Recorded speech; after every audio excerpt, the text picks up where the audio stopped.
आपण financial advance accountancy paper number 1 याचा lecture आज आपण बघणार आहे. यापूर्वी आपण जे लेक्चर घेतलेलं होतं ते लेक्चर हायर परचेस सिस्टम हा टॉपिक चालू केलेला होता. याच्या अगोदर syllabus with question paper nature आणि काही जर्नल एंट्रीचा थेरॉटिकल भाग आहे तो आपल्याला मी गुगल क्लासरूमवरती पाठवलेला आहे. तर आता या ठिकाणी आपल्याला हायर परचेस सिस्टम म्हणजे काय हा भाग आपण इंट्रोडक्टिव्ह पार्टमध्ये किंवा मिनिंगमध्ये आपण त्याचा भाग अभ्यासलेला आहे. तर आपण इंट्रोडक्शनमध्ये परत एकदा रिवाईज हा भाग करणार आहे, कारण बरेच दिवस झाला अकाउंटचा तास काही परीक्षेच्या कारणामुळे झालेला नाही. तर इथून पुढं आपण जो तास आहे आपला तो कंटिन्यू आपण घेणार आहोत. तर याच्यामध्ये हायर परचेस सिस्टम म्हणजे काय हा भाग तुमच्या लक्षात आला असेल. हायर परचेसर आणि सेलर म्हणजे जो हायर व्हेंडर आहे हे दोघं एकत्रित येऊन एखादी वस्तू किंवा माल खरेदी भाडेतत्त्वावर खरेदी करण्याचं मान्य करतात, ठराव करतात आणि त्याप्रमाणे त्याच्या ज्या अटी शर्ती आहेत त्या पूर्ण करून त्या हायर परचेस सिस्टम ही पद्धत आहे ती पद्धत संपुष्टात येते. तर याच्यामध्ये मिनिंगमध्ये आपण बघितला होता जो आपला लॉमध्ये कॉन्ट्रॅक्ट ॲक्ट 1972 प्रमाणे या ठिकाणी आपल्याला हायर परचेस ॲग्रीमेंट हा केला जातो सेक्शन 2C प्रमाणे.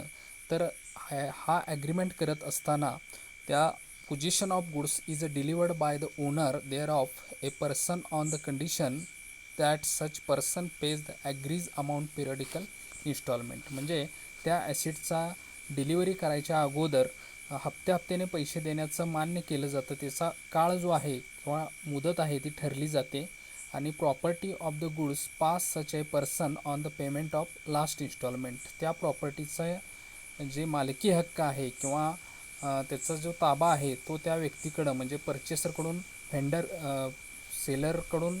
व्हेंडरकडून परचेसरकडे लास्ट इन्स्टॉलमेंटचा हप्ता पेड केल्यानंतर दिला जातो. Such a person has a right to terminate agreement at any time before property सुद पासेस. म्हणजे त्याचा जो राईट्स अधिकार आहे तो ॲग्रीमेंटमध्ये ठरलेल्याप्रमाणे त्याच्या अगोदरपर्यंत त्याला पूर्ण करावे लागतील, अटी टर्मिनेशन पूर्ण करावे लागतील आणि मग शेवटी प्रॉपर्टी आहे ती मालकी हक्काप्रमाणे ती पास होईल. आता ह्या टर्ममध्ये दोन व्यक्ती असतात, एक हायरर त्याला हायर परचेसर असं म्हणतात.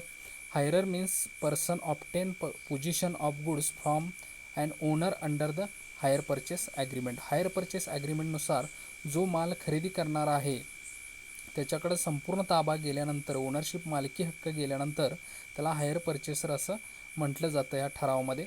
हायर व्हेंडर म्हणजे सेलर. हा hire vendor means a person who delivery the position of the goods to the hirer purchaser under the hire purchase agreement. Hire purchase ॲग्रीमेंटनुसार जो माल गुड्स पाठवणारा आहे किंवा जो परचेसरला माल देणारा आहे त्या व्यक्तीला किंवा ॲसिड ट्रान्सफर करणाऱ्या व्यक्तीला व्हेंडर असं म्हणतात. त्याच्यानंतर कॅश प्राईस आहे. Cash price means price at which the goods may be purchase by the hirer for cash. म्हणजे ज्यावेळेस रोखीनं माल खरेदी केला जातो आणि त्या मालमत्तेची जी मूळ किंमत असते त्या मूळ किंमतीलाच थोडक्यात कॅश प्राईस असं या ठिकाणी म्हटलेलं आहे. डाऊन पेमेंट म्हणजे down payment means an initial payment by the hirer at the time of signing the hire purchase agreement. ज्यावेळेस ठराव होईल आणि ठराव झाल्यानंतर ज्यावेळी ठरावावरती सह्या होतील किंवा साईन होतील किंवा तयार होतील त्यावेळेस जे ॲडव्हान्स पेमेंट दिलं जातं त्याला या ठिकाणी डाऊन पेमेंट असं म्हटलं जातं. ह्या प्रमुख 4 सुरुवातीच्या टर्म्स आहेत. हे आपण पाठीमागच्या लेक्चरलासुद्धा आपण अभ्यासलेले आहेत, पण परत एकदा बऱ्याच दिवसांनी खंड पडल्यामुळं परत मी तुम्हाला एकदा रिवाईज करतो आहे.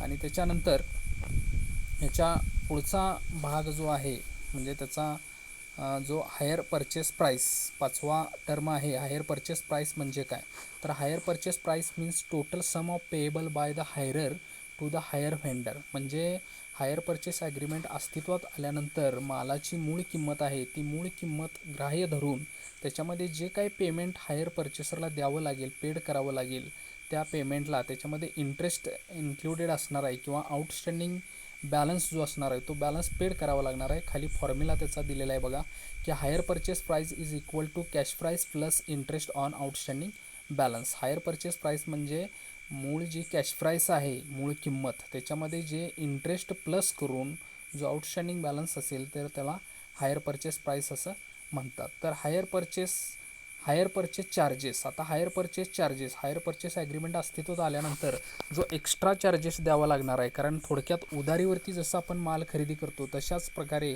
या ठिकाणी पैसे हप्त्याने देण्याचं ठरवलं जातं, पण त्याच्या बदल्यात वस्तू वापरली जाते आणि वस्तू वापरण्याच्या बदल्यामध्ये जे चार्जेस पेड करावे लागतील त्याला हायर परचेस चार्जेस म्हणजे थोडक्यात इंटरेस्ट असं या ठिकाणी म्हटलं जातं.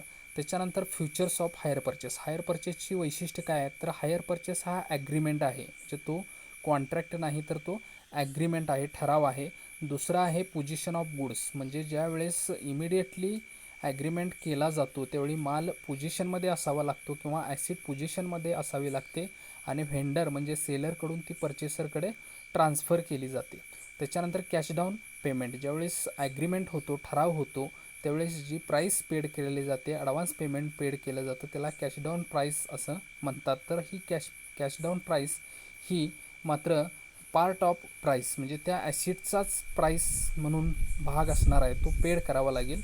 त्याच्यानंतर इन्स्टॉलमेंट म्हणजे हप्ते, जे हप्ते hire purchaser agrees to pay cost of asset, म्हणजे त्या ॲसिडची मूळ किंमत म्हणून हप्त्यानं तो पेड करतो, त्याला हप्ते असे म्हणतात. त्याच्यानंतर ओनरशिप इन द गुड्स, म्हणजे the legal ownership in the goods is passed on the from hire vendor to the hire purchaser only on the payment of last installment. ज्यावेळेस शेवटचा हप्ता हायर परचेसर भागवणारा आहे त्यावेळेस त्याला मालकी हक्क हा व्हेंडरकडून म्हणजे सेलरकडून हायर परचेसरकडं जाईल. Till then last installment are treated as hire charges of the asset, म्हणजे ज्यावेळेस जोपर्यंत लास्ट हप्ता भागवत नाही तोपर्यंत मालकी हक्क मात्र ट्रान्सफर होणार नाही. त्याच्यानंतर 6वं वैशिष्ट्य आहे यूज ऑफ ॲसिड, म्हणजे hire purchaser can make use the asset, म्हणजे ती ॲसिड हायर परचेसरनं वापरली पाहिजे किंवा वापरता योग्य अशी ॲसिड असली पाहिजे. तिची कंडिशन आहे ॲसिडची, asset in the good condition till he pays all the instalment and become the owner of asset, म्हणजे ती मालमत्ता ही कंडिशनमध्ये असली पाहिजे तरच ती वापरण्यायोग्य असेल, तर इन्स्टॉलमेंटनुसार तो हप्ते पेड करेल आणि मालकी हक्क ट्रान्सफर होईल. त्याच्यानंतर रिसेल ऑफ ॲसिड म्हणजे the hire purchaser cannot resale such asset till the pay the last installment, म्हणजे ज्यावेळेस हायर परचेसरकडे ती ॲसिड ट्रान्सफर होईल त्यावेळेस हायर परचेसरला ती विकण्याचा अधिकार नाही. कधीपर्यंत अधिकार नाही, तर till the he pays last installment जोपर्यंत पेड करत नाही तोपर्यंत ती ॲसिड विकण्याचा अधिकार हायर परचेसरला येत नाही. त्याच्यानंतर default of installment, in the case of non payment of installment due the hire vendor can repossession of asset the purchaser to recover the unpaid installment. जर समजा डिफॉल्ट म्हणजे दोषी ठरला किंवा असमर्थ ठरला, हप्ते देण्यासाठी हायर परचेसर हा व्हेंडरला देऊ शकला नाही, तर अशा वेळेस ती ॲसिड परत घेण्याचा अधिकार व्हेंडरला प्राप्त होतो. त्याच्यानंतर फॉर्फिटेड ऑफ इन्स्टॉलमेंट नॉट पेड, जर समजा इन्स्टॉलमेंट पेड केलं नाही तर ती ॲसिड जप्त करण्याचा अधिकार हा हायर व्हेंडर किंवा हायर सेलरला आहे. कारण जसं आपण इश्यू ऑफ शेअर्समध्ये शेअर्सचा कॉल न पेड केल्यामुळं शेअर्स जप्त होतात आणि ते परत मार्केटमध्ये रिसेल केले जातात, तशाच प्रकारे या ठिकाणी ॲसिड काय केली जाते, रिसेल केली जाते जर हप्ते नाही पेड केले तर. ह्या महत्त्वाचे ॲसिडचे जे हायर परचेस आहे त्या हायर परचेसची महत्त्वाची या ठिकाणी आपण वैशिष्ट्ये बघितलेली आहेत. त्याच्यानंतर contents of higher purchase agreement हा हायर परचेस ॲक्ट 1972 नुसार केला जातो. तर त्याच्या काय कंटेंट्स महत्त्वाच्या गोष्टी आहेत. The hire purchase price of the goods which the agreement relates, म्हणजे ती ठरावानुसार हायर परचेस प्राईस ठरली जाते. दुसरी कंडिशन आहे the cash price of goods that is the price at which the goods may be purchased by the hirer for cash, म्हणजे hire purchase price म्हणजे त्या ॲसिडची असणारी किंवा मालाची असणारी मूळ किंमत, म्हणजेच थोडक्यात ती काय असणार आहे, कॅश प्राईस असणार आहे. तिसरी कंडिशन आहे the date of which the agreement shall be demanded to have commenced, म्हणजे ज्या तारखेला ॲग्रीमेंट झाला आहे त्या तारखेपासून पुढचा हप्ता येईपर्यंत जे डेट असणार आहे ती ॲग्रीमेंटची डिमांड म्हणजे थोडक्यात कॅश पेड करण्याची मुदत असणार आहे, डिमांड करण्याची कमिटमेंट डेट असणार आहे. त्याच्यानंतर चौथी कंडिशन आहे the number of installment and the date of day and the date of and the date of the number of installment and the date of mode determination the date upon it is payable and the person to whom the place where it payable. म्हणजे त्याच्यामध्ये जे काही instalment ज्या तारखेला ठरलेले आहेत तेवढे जेवढे नंबर येतील किंवा जेवढे त्या हप्ते जेवढे पाडले जातील त्या हप्त्यामध्ये ते किंमत पेड करावे लागतील. हायर परचेसरला ते हप्ते पेड करावे लागतील.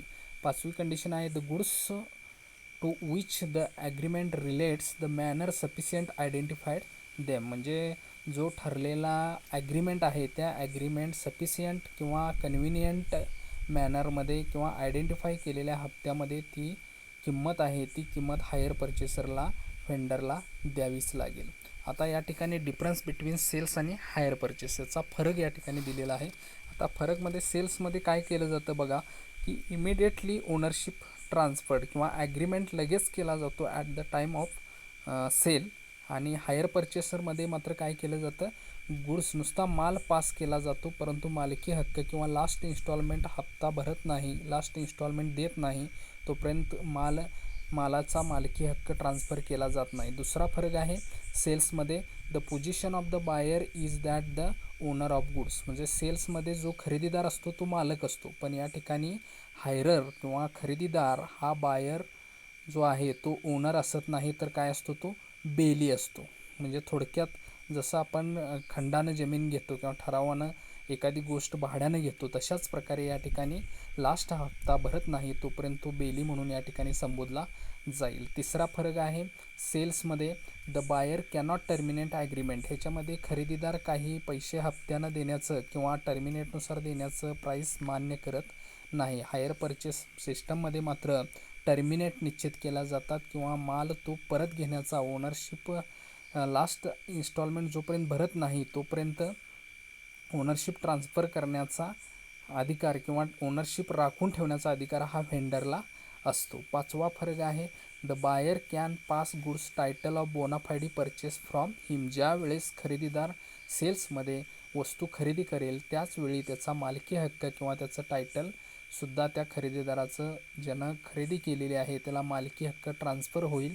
मात्र या ठिकाणी the hirer cannot pass any title. तो कोणालाही माल विकू शकत नाही किंवा मालकी हक्काचा दावा त्या ठिकाणी करू शकत नाही. आणि सहावा लास्ट फरक आहे सेल्समध्ये sales tax is levied at the time of the contract or agreement. ज्या वेळेस विक्री केली जाईल त्या विक्रीच्या वेळी काय केले टॅक्स जो आहे तो टॅक्स त्याच वेळी भरला जाईल.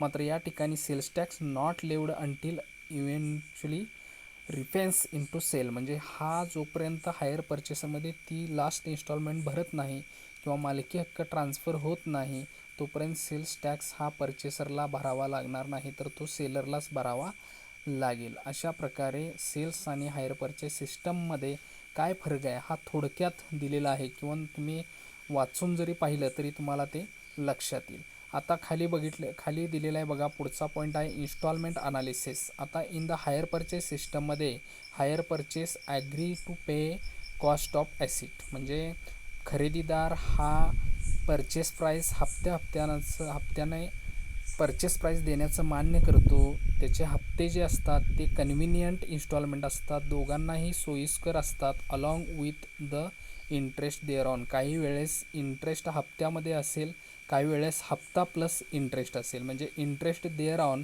म्हटल्यानंतर interest along with installment along म्हणले की इन्स्टॉलमेंटमध्ये इंटरेस्ट असेल आणि इंटरेस्ट देअर ऑन म्हणजे इन्स्टॉलमेंट प्लस इंटरेस्ट असेल. म्हणजे उदाहरणार्थ समजा 2000 इन्स्टॉलमेंट असेल तर त्याच्यामध्ये इंटरेस्ट प्लस असेल. समजा उदाहरणार्थ 400 रुपये इंटरेस्ट आहे तर 2000 प्लस 400 म्हणजे हप्ता 2400चा होईल म्हणजे इंटरेस्ट देअर ऑन असेल. आणि इंटरेस्ट अलॉंग म्हणजे 2000मध्येच इंटरेस्ट असणार आहे. 400 रुपये म्हणजे 1600 रुपयेचा हप्ता प्लस 400 रुपये असा मिळून 2000चा हप्ता होईल. म्हणजे इन्स्टॉलमेंट अलॉंग आणि इंटरेस्ट देअर ऑन हे दोन शब्द अतिशय महत्त्वाचे आहेत. परीक्षेला अशाच दोन्ही शब्द वापरून फसगत केली जाते तर अशा वेळी आपल्याला ते माहीत असलं पाहिजे इन्स्टॉलमेंट अलॉंग म्हणजे काय आणि इंटरेस्ट देअर ऑन म्हणजे काय. Thus each installment paid by him the consent of capital cost आणि रेव्हेन्यू कॉस्ट. म्हणजे ह्याच्यामध्ये इन्स्टॉलमेंट आहे तो थोडक्यात त्याचा कॅपिटल कॉस्ट म्हणजे अमाऊंट जी पेड करणार आहे ती कॉस्ट ऑफ ॲसेटची अमाऊंट असणार आहे आणि रेव्हेन्यू कॉस्ट असणार आहे. इंटरेस्ट पेड असेल तर ते डेली पेमेंटमधून ते इंटरेस्ट पेड करावं लागेल म्हणजे तो थोडक्यात रेव्हेन्यू कॉस्ट असणार आहे. म्हणजे कॅपिटल कॉस्ट आणि रेव्हेन्यू कॉस्ट अशा दोन्ही कॉस्ट त्या ठिकाणी हायर परचेसरला पेड कराव्या लागणार आहेत. For accounting hire purchase transaction it is of almost important separate thus two elements of each instalment wise cash price आणि इंटरेस्ट चार्जेस. म्हणजे ह्या दोन म्हणजे अतिशय बारकाव्यानं ह्या ठिकाणी कन्सेप्ट मांडलेले आहे की कॉस्ट रेव्हेन्यू कुठला आणि रेव्हेन्यू कॉस्ट कुठली ही आपल्याला माहीत असली पाहिजे. तर अशा पद्धतीने दोन्ही कॉस्ट या ठिकाणी परचेसरला पेड कराव्या लागतील. त्याच्यानंतर ह्याच्या पुढचा जो भाग आहे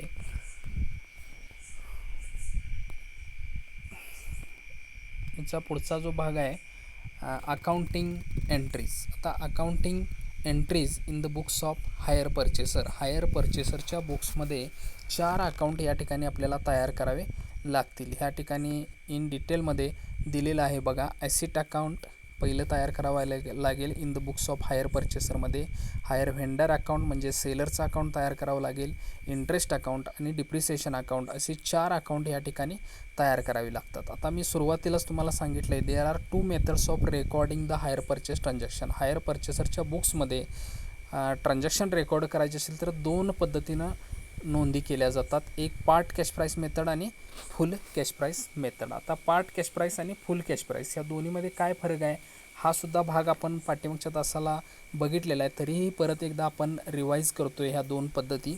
तर ह्याच्यामध्ये पार्ट कॅश प्राईस मेथडमध्ये पहिली एंट्री आपण डायरेक्ट बघूया. अंडर दिस मेथडमध्ये when cash down payment advance become due. त्याची एंट्री पहिली पास होईल. म्हणजे कॅश डाऊन पेमेंट म्हणजे ॲडव्हान्स पेमेंट सुरुवातीला ड्यू असणार आहे किंवा ड्यू झाल्यानंतर ते पेड होणार आहे. म्हणजे पहिली एंट्री पास होईल asset account debit to vendor's account. दुसरी एंट्री पास होईल when cash down payment is made. Cash down payment paid केलं किंवा मेड असेल पेमेंट केलं असेल तर vendor account debit to cash oblique bank account. आता ह्या ठिकाणी बघा पहिली एंट्री आपण पास केलेली आहे डाऊन पेमेंट ड्यू आणि दुसरं केलेलं आहे डाऊन पेमेंट किंवा पेड केलेलं आहे. पहिली entry asset account debit to vendor account. Narration दिलेलं आहे विथ कॅश डाऊन पेमेंट आणि cash down payment is made paid केलेलं आहे म्हणून कॅश अब्लिक बँकला क्रेडिट येईल. व्हेंडरला पेड केलेला आहे व्हेंडर हा घेणारा आहे म्हणून vendor account debit to cash oblique bank account. पहिली 2 एंट्री ह्या ॲडव्हान्स पेमेंटच्या ह्या ठिकाणी होतील. त्याच्यानंतर at the end of each accounting year ज्या तारखेला म्हणजे सुरुवातीला ॲग्रीमेंट ज्या तारखेला समजा 1/1ला झालेला आहे तर 1/1ला ह्या 2 एंट्रीज पास होतील. At the end of each accounting year प्रत्येक वर्षाच्या शेवटी मात्र खालील एंट्री पास होतील. समजा 31/12 असेल किंवा 31/3 असेल तर 31/3ला पुढील किंवा 31/12ला पुढील 4 एंट्रीज होतील. पहिली एंट्री होईल इन्स्टॉलमेंट ड्यू म्हणजे हप्ता द्यायचा आहे. हप्ता देत असताना कसा द्यायचा आहे त्याच्यामध्ये इंटरेस्ट इन्क्लूड असणार आहे. त्यामुळं asset account debit cash price येईल मूळ किंमत येईल. इंटरेस्ट अकाउंट डेबिट म्हणजे इंटरेस्टची अमाऊंट येईल आणि टू व्हेंडरला पेड करायचं आहे म्हणून व्हेंडर अकाउंट जाणार आहे म्हणजे टू व्हेंडर अकाउंट क्रेडिट येईल. त्या ठिकाणी दुसरी एंट्री केलेली आहे बघा when instalment is paid. Instalment paid केला म्हणजे काय vendor account debit to cash oblique bank account. म्हणजे कॅश किंवा बँक असेल चेक असेल किंवा कॅश असेल कॅश वॉज गोज आउट आणि नॉमिनल अकाउंटच्या नियमानुसार व्हेंडर्स हा घेणार आहे म्हणून घेणाऱ्यास नावे vendor account debit to cash oblique bank account credit instalment paid. त्याच्यानंतर when depreciation is provided at the end of year. आता पहिला हप्ता ड्यू आहे हप्ता पेड केला त्याच्यानंतर डिप्रिसिएशन चार्ज केला. डिप्रिसिएशन नॉमिनल अकाउंट आहे म्हणून डिप्रिसिएशन अकाउंट डेबिट येईल. ॲसेटवर डिप्रिसिएशन घेतो आहे आपण म्हणून depreciation account debit to asset account. त्याच्यानंतर डिप्रिसिएशन आणि इंटरेस्ट अकाउंट ही 2 नॉमिनल अकाउंट आहेत. नॉमिनल अकाउंटचा बॅलन्स हा नेहमी प्रॉफिट अँड लॉस अकाउंटला ट्रान्सफर केला जातो. त्या नियमानुसार profit and loss account debit to interest account to depreciation account. अशा एकत्रित एंट्री या ठिकाणी प्रॉफिट अँड लॉस अकाउंटला बॅलन्स ट्रान्सफर केलेली आहे. आता ह्या मेथडमध्ये बघा, पहिलं पार्ट म्हणजे थोडक्यात पार्ट कॅश प्राईस आणि फुल कॅश प्राईस ह्या दोन्ही शब्दामध्ये कंपॅरेटिव्ह जर बघितलं आपण, तर पार्ट म्हणजे काही भाग आणि फुल म्हणजे पूर्ण कॅश प्राईस. आता थोडक्यात इथं एक असं लॉजिक आहे, ज्यावेळेस पार्ट कॅश प्राईस मेथडनुसार आपल्याला जर्नल एंट्री करायची आहे, त्यावेळी डाऊन पेमेंट हा फुल कॅश प्राईसमधला काही पार्ट आहे, म्हणून पहिली एंट्री जी आहे ती थोडक्यात डाऊन पेमेंटनं पास करायची आहे, त्याला पार्ट कॅश प्राईस मेथड म्हणायचं आहे. आणि फुल कॅश प्राईस मेथड म्हणजे ज्या वेळेस जी ॲसिडची मूळ किंमत आहे ती मूळ किंमतीनं पूर्ण किंमतीनं घेऊन पहिली एंट्री पास करायची आहे. दोन्ही कंपॅरेटिव्हला बघितलं तर लक्षात येईल, पण इथं पहिल्यांदा आपण पार्ट कॅश प्राईस मेथडमध्ये पहिली entry cash down payment due, दुसरी entry cash down payment paid, तिसरी एंट्री इन्स्टॉलमेंट ड्यू, चौथी एंट्री इन्स्टॉलमेंट पेड, पाचवी एंट्री डिप्रिसिएशन आणि सहावी एंट्री डिप्रिसिएशन आणि इंटरेस्ट अकाउंटचा बॅलन्स ट्रान्सफर केल्याची एंट्री आहे. परत मी एंट्री एकदा रिवाईज करतो आहे. First advance payment due asset account debit to vendor account. दुसरी एंट्री आहे cash down payment is a made किंवा cash down payment is a paid vendor account debit to cash oblique bank account. आणि instalment due asset account debit interest account debit to vendor account. त्याच्यानंतर instalment paid vendor account debit to cash oblique bank account. त्याच्यानंतर तिसरी entry आहे depreciation is charged depreciation account debit to asset account आणि depreciation आणि interest अकाउंटचा balance transfer केलेला आहे profit and loss account debit to interest account to depreciation account. अशा पद्धतीनं पार्ट कॅश प्राईस मेथडमधील ह्या जर्नल एंट्रीज आहेत. तर ह्या जर्नल एंट्रीज तुम्ही तुमच्या मोबाईलला स्क्रीनशॉट काढून जर ठेवला आणि परत वारंवार जर अभ्यासल्या किंवा प्रॉब्लेम सोडवल्यानंतर आपल्याला अधिक लक्षात येतील. दुसरी मेथड आहे फुल कॅश प्राईस मेथड. आता फुल कॅश प्राईस मेथडमध्ये डायरेक्ट आपण या ठिकाणी जर्नल एंट्रीज बघूया की बघा, या ठिकाणी फेन ॲग्रीमेंट इज मेड. पहिल्यांदा ठराव झाल्यानंतर हायर परचेसरच्या बुक्समध्ये परचेसर एंट्री करणार asset account debit to vendor account. आता ॲसेट अकाउंट डेबिट म्हणजे फुल अमाऊंट, या ठिकाणी नॅरेशन म्हणलेलं आहे full cash price of asset. ॲसिडची जी पूर्ण किंमत आहे ती किंमत आहे तशी घ्यायची आहे. पहिली एंट्री पास होईल. आता या ठिकाणी आपण जे बघितलं आहे asset account debit to vendor account, इथंसुद्धा पार्ट कॅश प्राईस मेथडमध्ये सेम एंट्री आहे, इथंसुद्धा सेम एंट्री आहे, फक्त अमाऊंट मात्र बदलली. अमाऊंट फुल येईल, इकडं अमाऊंट पार्ट येईल म्हणजे ॲडव्हान्स पेमेंटची येईल. त्याच्यानंतर when cash down payment advance payment पेडची डायरेक्ट दुसरी एंट्री येईल. या ठिकाणी जशी आपण पेडची एंट्री केलेली आहे बघा, vendor account debit to cash oblique bank account, तशी same entry vendor account debit to cash oblique bank account दुसरी एंट्री पास होईल. त्याच्यानंतर at the end of each accounting year, प्रत्येक वर्षाच्या अकाउंटिंग इयरला पहिली एंट्री आपण ह्या मेथडमध्ये काय केलेलं आहे इन्स्टॉलमेंट ड्यू, इथं फक्त करायचे आहे आपल्याला interest due interest account debit to vendor account. आणि पुढची एंट्री करायची आहे इन्स्टॉलमेंट पेड. ह्या ठिकाणी इन्स्टॉलमेंट पेडची एंट्री आहे अशी घ्यायची आहे vendor account debit to cash oblique bank account. ह्याच ठिकाणी सुद्धा vendor account debit to cash oblique bank account आहे तशी पेड केल्याची एंट्री येईल. फक्त इंटरेस्ट ड्यूची ह्या ठिकाणी पहिल्या मेथडमध्ये ॲसेट अकाउंट आहे, ते ॲसेट अकाउंट ह्या ठिकाणी ह्या मेथडमध्ये फुल कॅश प्राईसमध्ये घ्यायचं नाही, फक्त इंटरेस्टचीच अमाऊंट घ्यायची आहे टू व्हेंडर अकाउंट अशी एंट्री पास होईल. त्याच्यानंतर इन्स्टॉलमेंट पेड केला vendor account debit to cash oblique bank account आहे अशी एंट्री येईल. डिप्रिसिएशनची सुद्धा एंट्री सेम येईल. When depreciation is provided depreciation account debit to asset account आणि डिप्रिसिएशन आणि इंटरेस्ट अकाउंटचा बॅलन्स ट्रान्सफर केला profit and loss account debit to interest account to depreciation account अशी सेम एंट्री आहे तशी येईल. म्हणजे दोन्ही पद्धतीमध्ये काही फरक नाही, फक्त पहिली एंट्री फुल कॅश प्राईस मेथड म्हणजे पूर्ण कॅश प्राईसची पूर्ण मूळ किंमत घ्यायची आहे सगळी. या ठिकाणी मात्र काय करायचं आहे पहिल्या मेथडमध्ये डाऊन ॲडव्हान्स पेमेंटची घ्यायची आहे. त्याच्यानंतर डाऊन पेमेंट पेड केलेलं आहे त्याचं डाऊन पेमेंट पेड केल्याची आहे अशी एंट्री घ्यायची आहे. पुढच्या एंट्रीज आहेत इंटरेस्ट ड्यूची फक्त घ्यायची आहे. पहिल्या मेथडमध्ये इन्स्टॉलमेंट ड्यू घ्यायचा आहे म्हणून वरती ॲसेट अकाउंट डेबिट येईल, इंटरेस्ट अकाउंट डेबिट येईल टू व्हेंडर अकाउंट येईल. व्हेन इन्स्टॉलमेंट इज पेड म्हणजे इन्स्टॉलमेंट पेडची एंट्री आहे अशी येईल, डिप्रिसिएशनची एंट्री आहे अशी येईल, प्रॉफिट अँड लॉस अकाउंटचा बॅलन्स ट्रान्सफर केल्याची एंट्री मात्र सेम आहे अशी येईल. म्हणजे दोन्ही पद्धतीमध्ये जवळजवळ सारखा, फक्त अमाऊंट बदलायचे आहेत आणि फर्स्ट इन्स्टॉलमेंट ड्यू इंटरेस्ट तेवढं बदलायचं आहे. म्हणजे ह्याच्यामध्ये नंबर ऑफ इयर आता पहिल्या दोन एंट्री ज्या आहेत त्या सुरुवातीलाच करायच्या आहेत.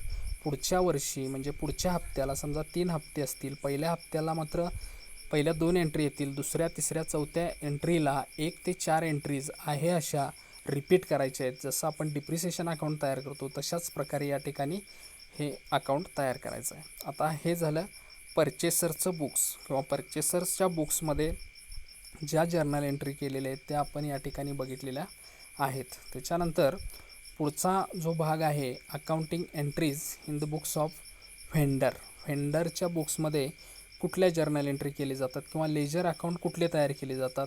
तर ह्याच्यामध्ये हायर परचेसर अकाउंट आणि इंटरेस्ट अकाउंट फक्त 2च अकाउंट या ठिकाणी तयार करायचे आहेत. साधं सिम्पल या ठिकाणी एंट्रीज आहेत. ह्या ठिकाणी पहिला व्हेंडरच्या पुस्तकामध्ये पहिली एंट्री पास होईल Wien the hire purchase agreement is a signed. ज्यावेळी ॲसिड सोल्ड होईल म्हणजे थोडक्यात सेल केल्याची एंट्री या ठिकाणी करायची आहे. Hire purchaser account debit to sales account, जी परचेस सेलची एंट्री करतो तीच या ठिकाणी सेलची एंट्री करायची आहे. दुसरी आहे डाऊन पेमेंट रिसिवड. ह्या ठिकाणी हायर परचेसर हा पेड म्हणणार आहे. हायर व्हेंडर सेलर हा रिसिवड होणार आहे म्हणजे कॅश आलेले आहे. Cash oblique bank account debit to कुणाकडून आलेले टू हायर परचेसर अकाउंट म्हणजे देणारा आहे तो परचेसर आहे म्हणून तो क्रेडिटला घेतलेला आहे. त्याच्यानंतर पहिल्या 2 एंट्री पास होतील. त्याच्यानंतर पुढच्या 3 एंट्री ज्या आहेत त्या आहेत अशा प्रत्येक वर्षाला रिपीट होतील. पहिला इंटरेस्ट रिसिवड होईल, hire purchaser account debit to interest account. त्याच्यानंतर इन्स्टॉलमेंट रिसिवड होईल, cash oblique bank account debit to hire purchaser account being amount instalment. त्याच्यानंतर when amount interest is a transfer to profit and loss account म्हणजे interest account debit to profit and loss account. ही तिसरी entry या ठिकाणी pass होईल. म्हणजे पहिली entry या ठिकाणी आपण सेलची केली, दुसरी एंट्री डाऊन पेमेंट रिसिवड झालं, तिसरी एंट्री इंटरेस्ट रिसिवड झालं, चौथी एंट्री या ठिकाणी इन्स्टॉलमेंट रिसिवड झाला आणि 5वी एंट्री इंटरेस्ट अकाउंटचा बॅलन्स प्रॉफिट अँड लॉस अकाउंटला ट्रान्सफर झाला. म्हणजे अशा 5 एंट्री आहेत. त्यातल्या 2 एंट्री पहिल्याच वर्षी करायच्या आहेत. परत नंबर ऑफ इयर जेवढे असतील तेवढ्या इयरला पुढच्या फक्त 3 एंट्रीज ह्या ठिकाणी करायचे आहेत. म्हणजे थोडक्यात तुम्हाला लक्षात आलं असेल की हायर व्हेंडर आणि हायर परचेसरच्या बुक्समध्ये जर्नल एंट्रीज काय करायचे आहेत हे तुमच्या लक्षात आलं असेल. हे सुद्धा तुम्ही स्क्रीनशॉट करून रिपीट अगेन परत एकदा तुम्ही हे लेक्चर किंवा ते वहीमध्ये हे नोटबुकमध्ये आपण सगळ्यांनी लिहून काढायचं आहे आणि त्याच्यावरून तुम्हाला जर्नल एंट्रीज ह्या एवढ्याच आहेत, ह्याच्यात काही बदलत नाहीत. मेथड बदलतात कॅल्क्युलेशनच्या किंवा प्रॉब्लेमची मेथड बदलतात, परंतु ह्याच्यामध्ये काही बदल होत नाही आहे. तशाच जर्नल एंट्री या ठिकाणी दिलेल्या आहेत. तर इथंपर्यंतचा भाग जर्नल एंट्रीपर्यंतचा भाग एकदा आपण परत रिपीट केलेला आहे. ह्याच्या पुढचा भाग आहे तो रोज आपण जादा तास घेऊनसुद्धा हा सिलेबस आपण बऱ्यापैकी कवर करणार आहे. तर इथंपर्यंत झालेला भाग आहे तो आपण परत एकदा रिपीट करावा. थँक्यू.